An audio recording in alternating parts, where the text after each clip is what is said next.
हर हर महादेव। दोस्तों, आप सुन रहे थे मेरे साथ मनमर्जियां भाग 55। गुड्डू को पिंकी के साथ जाते देखकर शगुन को कुछ गड़बड़ लगा तो वह भी उन दोनों के पीछे चल पड़ी। वेदी को कुछ समझ नहीं आया, ना ही उसने ज्यादा दिमाग लगाया कि शगुन कहाँ गई है। वह मस्त अपनी चाट खाने में लगी थी। पिंकी गुड्डू को लेकर होटल में आई। अंदर आकर गुड्डू ने कहा, यहाँ क्या लेकर आई हो हमें? तुम तो गई थी कि तुमको हमसे कुछ जरूरी काम है। हाँ, जरूरी काम तो है ही गुड्डू, तुम चलो तो सही। पिंकी ने गुड्डू को लगभग खींचते हुए कहा, हमको ना ये जगह कुछ ठीक नहीं लग रही है पिंकिया। गुड्डू ने पिंकी के साथ चलते हुए कहा। पिंकी उसे लेकर होटल के कमरे में आई जो उसने अपने किसी दोस्त से कहकर बुक करवाया था। कमरे में आते ही पिंकी ने दरवाजा बंद कर दिया। दरवाजा काहे बंद कर रही हो? गुड्डू को अब बेचैनी होने लगी। उसका दिल कह रहा था जैसे कुछ गलत होने वाला है। पिंकी ने उसकी बेचैनी भांपते हुए कहा, गुड्डू, हमें तुम्हारे साथ कुछ क्वालिटी टाइम बिताना था, इसलिए हम यहाँ आए हैं ताकि कोई हमें डिस्टर्ब ना कर सके। हाँ, लेकिन इस तरह बंद कमरे में क्वालिटी टाइम कुछ अजीब नहीं लग रहा तुम्हें? गुड्डू ने कहा।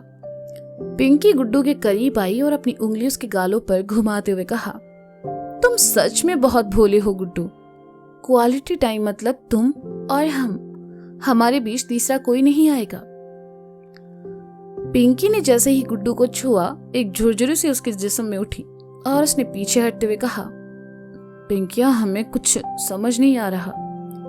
पिंकी गुड्डू के थोड़ा करीब आई और कहा, अभी समझा दूंगी गुड्डू। कहते हुए पिंकी ने गुड्डू को पीछे हल्का सा धक्का दिया जिससे गुड्डू वहां पड़े बिस्तर पर जा गिरा। पिंकी बाथरूम की ओर बढ़ गई और गुड्डू बिस्तर पर बैठा बंद दरवाजे की ओर देखता रहा। गुड्डू ने देखा कमरे में एक बिस्तर है, एक शीशा है, गंदी सी बदबूदार चद्दर और पर्दे लगे हैं। गुड्डू को उस कमरे में घुटन सी होने लगी थी। शगुन होटल के मेन गेट के पास पहुंची। उससे वह जगह कुछ अजीब लगी। उसने मन ही मन सोचा, पिंकी जरूर गुड्डू जी को लेकर यहाँ आई है, पर क्यों? कहीं गुड्डू जी फिर से कोई मुसीबत में ना फंस जाएं। मुझे उन्हें यहाँ से निकालना होगा। शगुन हिम्मत करके अंदर चली आई। जैसे ही अंदर आई, वहां बैठे कुछ लोग अजीब नजरों से उसे देखने लगे। शगुन ने उन्हें इग्नोर किया और रिसेप्शन पर आकर कहा, एक्सक्यूज मी, अभी थोड़ी देर पहले एक लड़का और लड़की यहाँ आए थे, क्या आप बता सकते हैं वो दोनों कहाँ हैं? सॉरी मैडम, पर्सनल इंफॉर्मेशन देना यहाँ के रूल्स के खिलाफ है। रिसेप्शन पर बैठे लड़के ने कहा। रूम की चाबी? शगुन की बगल में खड़े एक लड़के ने कहा, जिसने बहुत ज्यादा शराब पी रखी थी और अपने साथ खड़ी लड़की की कमर में बाहर डालकर खड़ा था। शगुन शराब की बदबू बर्दाश्त नहीं कर पाई और उससे अपना हाथ अपने नाक पर रख लिया। लड़के की नजर शगुन पर पड़ी तो उसने कहा, ओह हाय ब्यूटीफुल, चलोगी मेरे साथ? ये क्या बदतमीजी है? शगुन ने गुस्से से कहा, पैसे ले लेना, इतना भाव क्यों खा रही हो? लड़के ने भी अकड़ते हुए कहा। शगुन ने खींच कर एक थप्पड़ लड़के को मारा और कहा, सबको अपने जैसा समझा है क्या? बेबी चलो ना, ये कोई सरफिरी लगती है, एंजॉय करते हैं। कहते हुए लड़के के साथ खड़ी लड़की उसे लेकर वहां से चली गई। शगुन ने तो अपना सर ही पकड़ लिया। गुड्डू के लिए उसे ऐसी जगह आना पड़ा, सोचकर ही उसे बहुत अजीब लग रहा था। उसने एक बार फिर रिसेप्शन वाले लड़के से पूछा, लेकिन उसने साफ मना कर दिया। वहां आसपास में घूमता वेटर बार बार शगुन को ही देखे जा रहा था। शगुन वापस जाने के लिए मुड़ी तो वेटर उसके पास आया और कहा, आप चाहे तो मैं आपकी हेल्प कर सकता हूँ। उसकी बात सुनकर शगुन ने जैसे ही उसकी ओर देखा, वेटर ने हाथ की उंगलियों से पैसे देने का इशारा किया। शगुन के पास मिश्रा जी के दिए कुछ रुपए थे।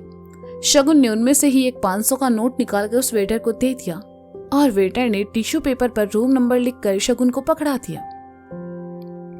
शगुन वहां से सीढ़ियों की ओर बढ़ गई। चलते हुए उसकी न जाने कितने ही कपल्स पर गई, जो कि दुनिया उससे बेखबर बेहुदा हरकतें कर रहे थे। ये सब देखकर शगुन का मन बेचैन होने लगा और डर भी लगने लगा कि गुड्डू ऐसी जगह क्यों आया होगा। गुड्डू परेशान सा बिस्तर के कोने पर बैठा हुआ था। तभी बाथरूम का दरवाजा खुला और पिंकी बाहर आई। गुड्डू ने देखा तो उसका दिल धड़क उठा। उसने नजरें घुमा ली। पिंकी ने घुटनों से ऊपर तक की एक बहुत ही छोटी सी ड्रेस पहन रखी थी। बाल खुले और होठों पर गहरी लिपस्टिक लगाए वह बड़ी ही कातिल नजरों से गुड्डू को देख रही थी। गुड्डू के पसीने छूटने लगे थे। वह उठा और कहा, ये सब क्या है पिंकिया? उतार दो ये ड्रेस, तुम्हें अच्छी नहीं लग रही। पिंकी गुड्डू के करीब आई और उसके गले में अपनी बाहें डालते हुए कहा, क्यों, क्या खराबी है इस ड्रेस में? कितनी अच्छी तो है और स्पेशल तुम्हारे लिए पहनी है हमने। हमें ये सब पसंद नहीं और हमें लगता है हमें यहाँ से चलना चाहिए। गुड्डू ने पिंकी को खुद से दूर करते हुए कहा, गुड्डू आई लव यू और आज मैं तुम्हें सारे हक देती हूँ। अब मुझसे ये दूरियां बर्दाश्त नहीं होती। पिंकी ने गुड्डू से चिपकते हुए कहा। गुड्डू को आज पहली बार पिंकी का साथ अच्छा नहीं लग रहा था। उसने पिंकी को खुद से दूर करने की कोशिश की, लेकिन पिंकी तो उसे जैसे छोड़ने का नाम ही नहीं ले रही थी। तभी किसी ने दरवाजा खटखटाया। गुड्डू ने पिंकी को साइड किया और दरवाजा खोला। सामने शगुन खड़ी थी। शगुन को देखते ही गुड्डू के चेहरे पर हवाइयां उड़ने लगी। वह कुछ कहता इससे पहले ही शगुन अंदर आ गई। उसने पिंकी को ऐसे कपड़ों में देखा तो नजरें घुमा ली और गुड्डू की ओर देखने लगी। गुड्डू की तो हिम्मत ही नहीं हो रही थी कि शगुन से नजरें मिलाएं। पिंकी तो मन ही मन बहुत खुश हो रही थी कि गुड्डू को उसके साथ देखकर शगुन जल भुन जाएगी और हो सकता है हमेशा हमेशा के लिए गुड्डू को छोड़कर चली जाए। तीनों खामोश थे। तभी एक लड़के ने आकर कहा, अरे भागो यहाँ से, पुलिस ने रेड मारी है। शगुन ने जैसे ही सुना उसका दिमाग सुन्न हो गया। अब उसे समझ आ रहा था कि यह होटल अजीबोगरीब क्यों था। उसने गुड्डू की ओर देखा और फिर पिंकी के पास आकर कहा, तुम जल्दी यहाँ से निकलो, किसी ने देखा तो प्रॉब्लम में फंस जाओगी, जाओ। लेकिन पुलिस यहाँ कैसे आई? कहीं तुमने ही तो उन्हें नहीं बुलाया? पिंकी ने शगुन को घूरते हुए कहा, मेरे पास तुम्हारे जितना ओवर दिमाग नहीं है। ये घटिया होटल है जहाँ कपल्स आते हैं। मुझे तुमसे अभी कोई बहस नहीं करनी, तुम जाओ यहाँ से, खिड़की से नीचे कूद जाओ। शगुन पिंकी को खिड़की के पास लाते हुए कहती है, पागल हो क्या, इतने ऊपर से कैसे कूदेंगे हम? पिंकी ने नीचे देखते हुए कहा, अभी ये सब सोचने का टाइम नहीं है। पुलिस किसी भी वक्त यहाँ आती होगी, प्लीज तुम जल्दी निकलो। शगुन ने कहा तो पिंकी ने जल्दी से खुद को दुपट्टे से ढका और शगुन की मदद से खिड़की से नीचे कूद गई। शगुन गुड्डू के पास आई और कहा, चलिए। शगुन हमें तुमसे। गुड्डू ने जैसे ही कहना चाहा, शगुन ने कहा, अभी बात करने का टाइम नहीं है, पहले यहां से निकलिए। कहते हुए शगुन ने गुड्डू का हाथ पकड़ा और जैसे ही दरवाजे की ओर जाने लगी, दो पुलिस वाले वहां आ पहुंचे और उनमें से एक ने कहा, कहां भाग रहे हो? सर, हम पति पत्नी हैं, गलती से यहाँ फंस गए हैं। शगुन ने कहा तो दोनों हंसने लगी और एक ने कहा, पकड़े जाने के बाद सब यही कहते हैं, हथकड़ी पहनाओ इन दोनों को और लेकर चलो पुलिस स्टेशन। अरे सच में हम पति पत्नी है, ये कह रही है तो समझ नहीं आ रहा है तुमको? गुड्डू ने कहा तो एक पुलिस वाला उसके सामने आया और उसे गौर से देखकर कहा, तुम तो वही हो ना, वो मिश्रा जी के लौंडे? आज हाथ लगे हो बेटा, तुम्हारी तो जमानत भी नहीं होने देंगे, लेकर चलो इन्हें। कहकर पुलिस वाला बाहर निकल गया। दूसरे ने गुड्डू और शगुन को हथकड़ी पहनाई और लेकर बाहर आ गया। गुड्डू को याद आया ये वही पुलिस वाला था जिसे एक बार उसने किसी बात पर थप्पड़ मारा था। चलते हुए उसने एक बार शगुन की ओर देखा, लेकिन शगुन ने कुछ नहीं कहा और चुपचाप चलती रही। गुड्डू शगुन के साथ पुलिस वालों ने 4-5 लोगों को और पकड़ा था। बाकी सब तो कब का भाग चुके थे। बाकी सबके साथ गुड्डू और शगुन को भी पुलिस जीप में बिठाया और ले गए।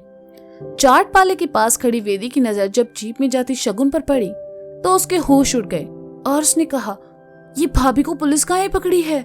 गुड्डू भैया को बताना चाहिए। वेदी ने गुड्डू को फोन लगाया लेकिन कवरेज क्षेत्र से बाहर था। वेदी ने ऑटो रुकवाया और घर के लिए निकल गई। पुलिस की गाड़ी आकर स्टेशन के बाहर रुकती है। सभी को लेकर पुलिस वाले अंदर आते हैं। गुड्डू पुलिस वालों से नहीं डरता, लेकिन आज शगुन साथ थी और वह नहीं चाहता था उसकी वजह से शगुन प्रॉब्लम में आए। पुलिस वाले सबको लेकर अंदर आए और दीवार के पास खड़े रहने को कहा। इंस्पेक्टर, जिसे गुड्डू से खुन्नस थी, वह गुड्डू को घूरते हुए जाकर अपनी कुर्सी पर बैठ गया और कांस्टेबल ने सबके नाम पते लिखने को कहा। कांस्टेबल सबके नाम पते लिखने लगा।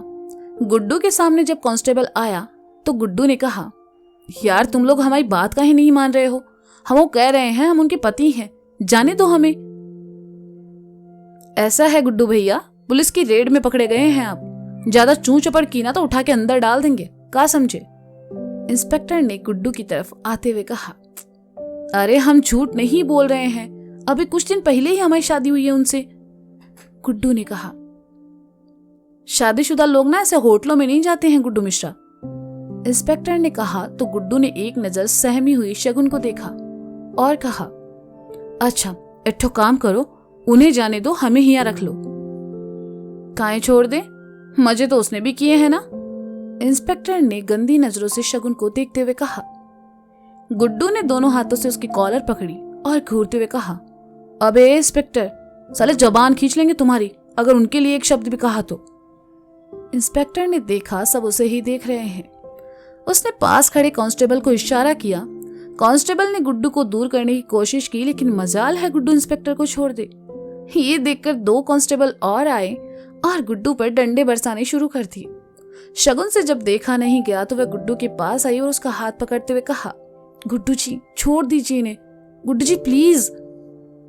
गुड्डू ने शगुन की आंखों में डर और अपने लिए परवाह देखी तो इंस्पेक्टर की कॉलर छोड़ दी, लेकिन बदले में इंस्पेक्टर ने गुड्डू को 2-3 घूंसे जड़ दिए और उसके होठों से खून निकल आया। शगुन ने गुड्डू को संभाला और वहीं सबके साथ बैठ गई। गुड्डू को बहुत बुरा लग रहा था कि उसकी वजह से शगुन यहाँ थी। शगुन भी बहुत घबराई हुई थी क्योंकि आज से पहले वह कभी पुलिस स्टेशन नहीं आई थी।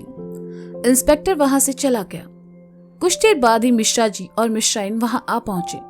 उन्हें देखते ही गुड्डू का सर शर्म से झुक गया। मिश्रा जी की कानपुर में अच्छी पहुंच थी, इसलिए उन्होंने बड़े अफसर से बात करके गुड्डू और शगुन को वहां से निकाल लिया।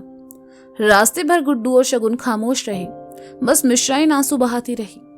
घर पहुंचकर मिश्रा जी दोनों को अंदर लेकर आए। मिश्रा जी तख्ते पर बैठ गए। गुस्सा और तकलीफ उनके चेहरे पर साफ नजर आ रहा था। गुड्डू सर झुकाए उनके सामने खड़ा था। शगुन और मिश्राइन पास में ही खड़ी थी। वेदी और लाजो भी चली आई।